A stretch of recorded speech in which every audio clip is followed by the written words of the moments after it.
मित्रांनो, मॅग्नेटिझम आणि electromagnetic induction मध्ये दरवर्षी सेम चुका करून स्टुडंट्स मार्क्स लूज करतात. पण आजचा व्हिडिओ पाहिल्यावरती तुम्ही त्या चुका कधीच करणार नाहीये. आता हा पार्ट 2 आहे आणि आपण आज मॅग्नेटिझम प्लस ईएमआय चे मोस्ट एक्सपेक्टेड एमसीक्यूज प्लस पीवायक्यूज पाहणार आहोत, जे डायरेक्ट एक्झाम मध्ये येऊ शकतात. आता मित्रांनो, मी धरती तुमची एज्युकेटर ग्लोबल ऑनलाईन या युट्यूब चॅनलवरती तुमच्या सगळ्यांचं स्वागत करते. आणि आजच्या व्हिडिओमध्ये आपण फक्त क्वेश्चन सॉल्व्ह करणार नाहीयेत, तर प्रत्येक क्वेश्चन मध्ये म्हणजे तुम्ही एक्झॅक्टली कुठे चुका करतात, कोणते कन्सेप्ट एक्झाम मध्ये ट्रॅप बनवतात आणि कसं सॉल्व्ह करायचं फास्ट आणि अॅक्युरेटली, या सर्व गोष्टी आपण डिटेलमध्ये डिस्कस करणार आहोत. आता मित्रांनो, तुमच्या रिव्हिजनसाठी तुमचा सिलेबस कंप्लीट करून घेण्यासाठी आपल्याकडे नवीन क्रॅश कोर्स आहे, ज्यामध्ये या सर्व फॅसिलिटीज इम्पॉर्टंट आहेत. आणि यामध्ये टेस्ट सिरीज आणि क्वेश्चन बँक जे आहे ते one of the most important आहेत, कारण एक्झाम मध्ये यातूनच क्वेश्चन्स डायरेक्टली विचारले जातात. आता जर तुमच्यासाठी हे ऍक्सेसिबल असेल तर तुम्ही एक्झाम ही इझिली क्रॅक करू शकता. नर्सिंग सीईटी नाही तर आपल्याकडे पीसीएम, पीसीबी, जेडब्ल्यू नीट या सगळ्या एक्झामचे कोर्सेस आहेत. आणि या कोर्सची प्राइस फक्त 2,999 रुपये आहे. सो लवकरात लवकर हा कोर्स जॉईन करा. चला तर आता क्वेश्चन्स कडे बोलूयात. फर्स्ट क्वेश्चन आहे, unit of magnetic flux is. Magnetic फ्लक्सचं युनिट विचारलेलं आहे. मॅग्नेटिक फ्लक्सचं युनिट असतं वेबर, विच आणि त्याचं शॉर्ट फॉर्म असतं WB. फॉर्म्युला काय असतो? Equals to B dot A dot cos theta. It is stand for magnetic flux. B for magnetic field आणि A फॉर एरिया. आणि कॉस थीटा म्हणजे theta angle between magnetic field and area. Okay, next question पाहूयात. If loop area increases in magnetic field, induce EMF what? Zero, produce, constant, infinite. आता इथे correct option काय येईल? Option B. आता इथे concept काय येणार एक्झॅक्टली? एरिया वाढला, फ्लक्स वाढणार, कारण दोन्ही पण डायरेक्टली प्रपोर्शनल आहेत. आणि flux equals to change in flux. म्हणजेच काय? तर इथे ईएमएफ हे जनरेट झालंय, म्हणजेच काय? ईएमएफ प्रोड्यूस झालंय. त्यामुळे इथे करेक्ट ऑप्शन असेल ऑप्शन बी. आता बी जर कॉन्स्टंट असेल, इफ अँड एल्स ची कंडिशन आहे पहा. इफ बी इज कॉन्स्टंट, मग ईएमएफ पॉसिबल आहे. कळतंय? Next question. Magnetic field inside loop long solenoid is zero, uniform, circular, random. आता इथे करेक्ट ऑप्शन काय येणार? तर option B, which is uniform. आता सोलेनाइडच्या म्हणजे लॉंग सोलेनाइड असेल आणि त्याच्यामध्ये काय होणार? तर मॅग्नेटिक फील्ड प्रत्येक ठिकाणी सेम असेल. Magnetic field same everywhere inside long solenoid. आता पॅरल लाईन्स असतील म्हणजे इक्वल स्ट्रेंथ असेल, त्यामुळे इथे करेक्ट ऑप्शन असेल option B, which is uniform. एक ट्रिक लक्षात ठेवा, इनसाइड सोलेनाइडच्या आतमध्ये स्ट्रॉंग आणि युनिफॉर्म असतं मॅग्नेटिक फील्ड. आणि तेच जर आउटसाइड आपण ऑब्झर्व केलं तर ते वीक असतं. ओके, हा पॉइंट लक्षात ठेवा, इम्पॉर्टंट आहे. एखाद्या वेळेस स्ट्रॉंग पण ऑप्शन असू शकतो. So it depends. Next question. Force on current carrying conductor is maximum when angle is 0 degree, 30 degree, 90 degree, 180 degree. आता आपल्याकडे फोर्सचा फॉर्म्युला असतो B magnetic flux into I current into L length into sine theta. आता इथे विचारलंय maximum. Sine थीटाची maximum value केव्हा असते? जेव्हा साइन थीटा इक्वल्स टू 1 ही मॅक्झिमम व्हॅल्यू आहे. केव्हा थीटा केव्हा किती असायला पाहिजे? तेव्हा 90 degree. So sine 90 degree equals to 1 असतं, म्हणजे थीटा किती असायला पाहिजे? 90 डिग्री. त्यामुळे इथे करेक्ट ऑप्शन येईल ऑप्शन सी. आता अजून एक तुम्हाला कंडिशन असू शकते की फोर्स 0 केव्हा येईल? केव्हा? जेव्हा if theta equals to 0 degree और 180 डिग्री, या दोन कंडिशनला फोर्स 0 येईल. पण इथे मॅक्झिमम विचारला होता त्याच्यामुळे काय येणार theta 90 degree. Okay, next question. Fleming's left hand rule is use in generator, motor, transformer, battery. आता इथे फ्लेमिंग लेफ्ट हँड रूल विचारलेला आहे. आता याचा मिनिंग काय होतो, थंब काय डिनोट करतं यामध्ये, तर फोर्स. फर्स्ट फिंगर काय शो करतं, फील्ड. आणि सेकंड फिंगर काय डिनोट करतं, तर करंट. बरोबर आहे. आता इथे ट्रिक लक्षात ठेवा, लेफ्ट हँड रूल काय करतं, तर मोटर करतं. मोटरमध्ये आपण मोटरसाठी फ्लेमिंग्स लेफ्ट हँड रूल हा यूज करतो. ओके, त्यामुळे ते करेक्ट ऑप्शन असेल option B, which is motor. Generator साठी आपण राईट हँड रूल करतो यूज.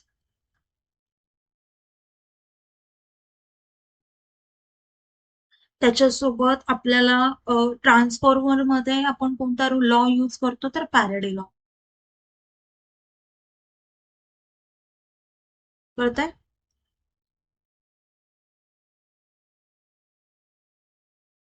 नेक्स्ट क्वेश्चन पहा. If speed of particle increases, radius of path decreases, increases, same, zero. आता इथे काय होणार, पहिल्यांदा फॉर्म्युला पाहायचा. आर इक्वल्स टू काय असतं, एम व्ही अपॉन क्यू बी.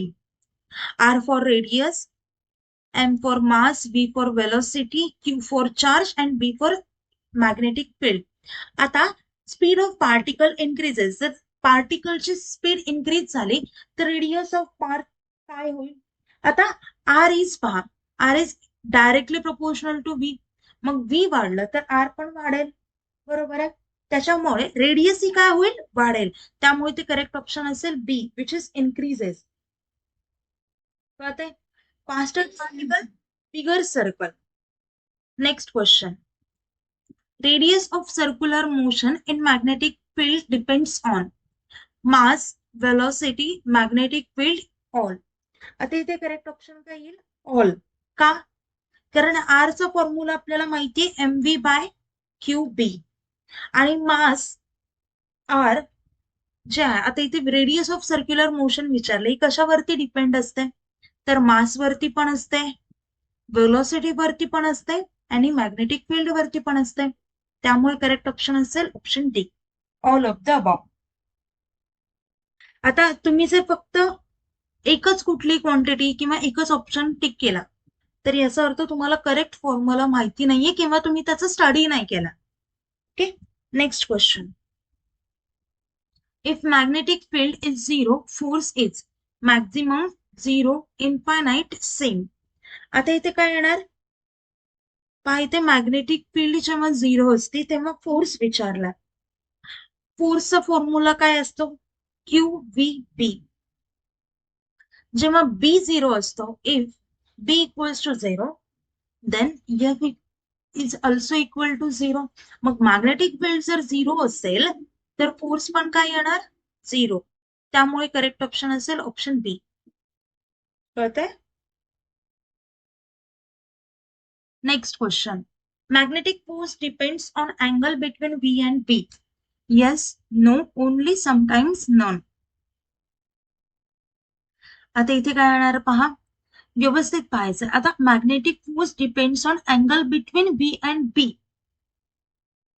तर करेक्ट ऑप्शन असेल येस. का, कारण आपल्याकडे फोर्सचा फॉर्म्युला असतो Q V B sine theta. म्हणजे force depends on angle theta, force angle थिटावरती डिपेंड असतो. जर थिटा हा 90 डिग्री असेल तर व्हॅल्यू किती येणार, फोर्स किती असेल, मॅक्झिमम. आणि थिटा 0 डिग्री असेल तर फोर्सच 0 असेल. कळतंय. त्यामुळे ते करेक्ट ऑप्शन असेल A. Next question. Transformer works on Faraday's law, Ohm's law, Newton's law, Kirchhoff's law. आता इथे करेक्ट ऑप्शन काय येईल, फॅराडेज लॉ. नावच आहे बा, Faraday's law of electromagnetic induction. Changing current equals to changing flux equals to EMF induce. Okay. आणि transformer जो असतो ट्रान्सफॉर्मर तो फक्त AC वरती काम करतो, works only on AC which is alternating current. त्यामुळे ते करेक्ट ऑप्शन असेल option A. Next question. Induce current always supports change, opposes change, same, zero. आता इथे करेक्ट ऑप्शन काय येणार? तर करेक्ट ऑप्शन असेल B which is opposes change. कळतंय? Induce current always oppose falls. हा कोणता लॉ शो करतं? तर लेन्स लॉ शो करतं, डिफाईन करतं. Okay. Next question. Magnetic field direction is reverse if current reverse, voltage increase, resistance increase, area increase. आता इथे correct option काय असेल? तर ऑप्शन ए असेल which is current reverse. Magnetic field ही कशावरती डिपेंड असते? तर करंट वरती. जर करंट रिव्हर्स झालं तर मॅग्नेटिक फील्ड सुद्धा रिव्हर्स होणार. त्यामुळे करेक्ट ऑप्शन असेल option A. Next question. If flux increases rapidly EMF dash, large, small, zero, same. आता इथे करेक्ट ऑप्शन काय असणार आहे? Option A which is large. Formula काय असतो? E equals to D theta upon dt. Fast change काय होणार? जर फास्ट चेंज झाला, चेंज जास्त असेल तर लार्ज EMF असेल. ओके. त्यामुळे ते करेक्ट ऑप्शन असेल ऑप्शन ए. कारण खूप जास्त चेंज होईल त्याच्यामुळे EMF सुद्धा लार्ज असेल. स्पीड इथे मॅटर करते, व्हॅल्यू नाही. कळतंय? Next question. Force on charge depends on velocity, magnetic field, charge, all. आता फोर्सचा फॉर्म्युला असतो की QVB साइन थिटा. मग फोर्स हा वेलोसिटी वरती पण डिपेंड असतो, मॅग्नेटिक फील्ड वरती पण, चार्ज वरती पण. त्यामुळे ते करेक्ट ऑप्शन असेल option D which is all. Next question. Magnetic force become zero one. आता इथे काय येणार? आता एक गोष्ट लक्षात ठेवा, आपल्याकडे फॉर्म्युला आहे F equals to QVB sine theta. इथे म्हटलंय मॅग्नेटिक फोर्स बिकम झिरो. केव्हा झिरो होणार? जेव्हा थिटा हा झिरो असेल तेव्हा फोर्स हा झिरो होईल, मॅग्नेटिक फोर्स. आता थिटा झिरो केव्हा असेल? पॅरलल कंडिशन मध्ये. त्याच्यामुळे इथे करेक्ट ऑप्शन असेल option B which is B is parallel to B. कळतंय? Next question. A charged particle enters a magnetic field perpendicular to it. The work done by magnetic force is. आता इथे काय येणार? इथे पहा, पहिल्यांदा आपल्याला माहिती करून घ्यायचंय की मॅग्नेटिक फोर्स कसा काम करतो. Magnetic force on a moving charge is given by like F equals to QVB sine theta. We know that. आता फोर्स हा नेहमी परपेंडिक्युलर असतो. याचा अर्थ काय? Force is perpendicular to velocity. म्हणजे डिस्प्लेसमेंट इज अलॉंग वेलोसिटी. म्हणजे अँगल काय असेल? थीटा काय असायला पाहिजे? तर 90 डिग्री. आता वर्क डनचा फॉर्म्युला काय असतो? FD cos theta.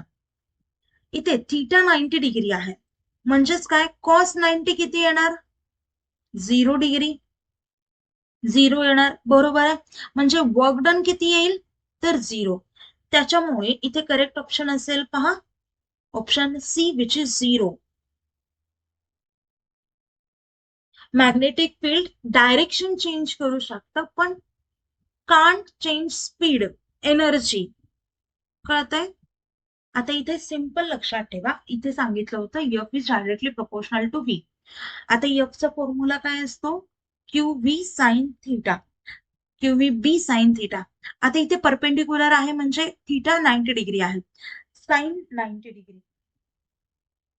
Sign 90 degree म्हणजेच काय, आता इथे आपल्याला अँगल कळालं अँगल आला, इथून अँगल कुठे पुट करायचंय, कॉस थिटा मध्ये. का? कारण आपल्याला वर्क डन काढायचंय बाय मॅग्नेटिक फोर्स. आता इथे वर्क डन जर इथे पहा कॉस थिटाची थिटाची व्हॅल्यू किती येणार, 90 डिग्री. सो कॉस थिटा येणार 0, म्हणजे टोटल वर्क डन किती येणार, 0. त्यामुळे आपण करेक्ट ऑप्शन टिक केलाय सी. नेक्स्ट क्वेश्चन पहा, the SI unit of magnetic flux is. आता इथे सिंपल क्वेश्चन आहे, मॅग्नेटिक फ्लक्सचं एसआय युनिट विचारलंय, which is weber W B. झालेला क्वेश्चन आहे. Next question, a coil of 200 tons has a magnetic flux of 5 into 10 power minus 4 Weber per ton. The total flux link is.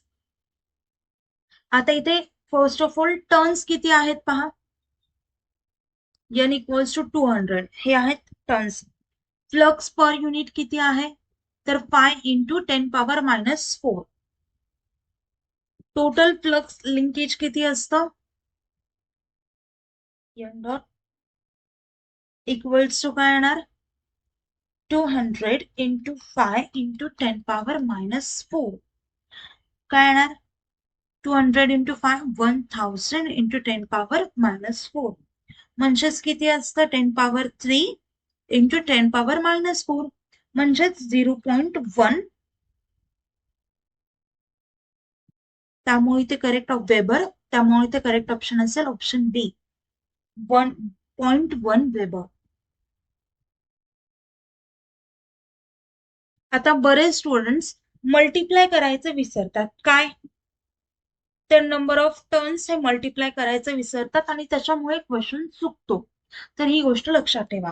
Next question, according to Faraday's law of electromagnetic induction, induced EMF depends on magnetic field only, rate of change of flux, area of coil only, resistance of coil. Faraday's law of electromagnetic induction काय म्हणतं, तर E equals to minus D theta by D T. Induce EMF कशावरती depend असतं, तर rate of change of magnetic flux. बरोबर आहे, फक्त flux वरती नाही, तर फक्त फील्ड वरती नाही, तर चेंज ऑफ मॅग्नेटिक फ्लक्स वरती डिपेंड असतं. त्यामुळे इथे करेक्ट ऑप्शन काय असेल, option B, rate of change of flux. कळतंय, जर फ्लक्स कॉन्स्टंट असेल तर ईएमएफ नसेल, नो ईएमएफ, जरी फील्ड किती पण स्ट्रॉंग असेल तरी. Next question, a straight conductor of length 0.5 meter moves with velocity 4 meter per second perpendicular to a magnetic field of 2t. Induced EMF is. तर इथे काय येणार, a straight conductor of length किती म्हटलंय, 0.5 मीटर, म्हणजे length काय आहे 0.5 metre, velocity आहे 4 मीटर पर सेकंड आणि मॅग्नेटिक फ्लक्स आहे 2t, सॉरी मॅग्नेटिक फील्ड. आता इथे काय येणार, E इक्वल्स टू आहे formula P dot L dot V, म्हणजे काय 0.5 इंटू 4 इंटू 2. याचा आन्सर काय येणार, तर 4V. त्यामुळे इथे करेक्ट ऑप्शन असेल ऑप्शन बी. कळतंय, खूप सोपे आहेत. फॉर्म्युला माहिती असेल, कन्सेप्ट माहिती असेल तर प्रत्येक क्वेश्चनचं तुम्हाला आन्सर इझिली निघेल. फक्त तुम्हाला कॉन्सेप्ट अंडरस्टँड करावा लागेल. या टाइपचे क्वेश्चन्स आपल्या ह्याच्यामध्ये आहेत पहा, क्वेश्चन बँक मध्ये, टेस्ट सिरीज मध्ये, आणि याच टाइपचे क्वेश्चन्स एक्झाम मध्ये विचारले जातात. सो लवकरात लवकर हा कोर्स एनरोल करा, म्हणजे तुमचा जो ड्रीम कॉलेज आहे ते अचीव लवकर होईल आणि इझिली होईल. ओके, आता मित्रांनो कोर्स जॉईन करायचं असेल तर दिलेल्या नंबरवरती तुम्ही कॉन्टॅक्ट करू शकता किंवा प्ले स्टोर वरती जाऊन ग्लोबल ऑनलाईन ऍप हे डाउनलोड करून तिथून देखील ऍप ओपन करू शकता आणि एनरोल करू शकता कोर्स. आता मित्रांनो कुठल्याही प्रकारचे डाऊट असतील तर मला व्हिडिओ खाली कमेंट करून सांगा. तुमचे क्वेश्चन्स किती रॉंग झाले ते देखील कमेंट करून सांगा. आणि नेक्स्ट टॉपिक आपण कोणता कव्हर करायचा आहे हे कमेंट करून मला नक्कीच सांगा. व्हिडिओ आवडला तर व्हिडिओला लाईक करा, चॅनलला सबस्क्राईब देखील करा. आता आपलं लेक्चर इथेच एंड करूया. Thank you. Have a nice day. Bye.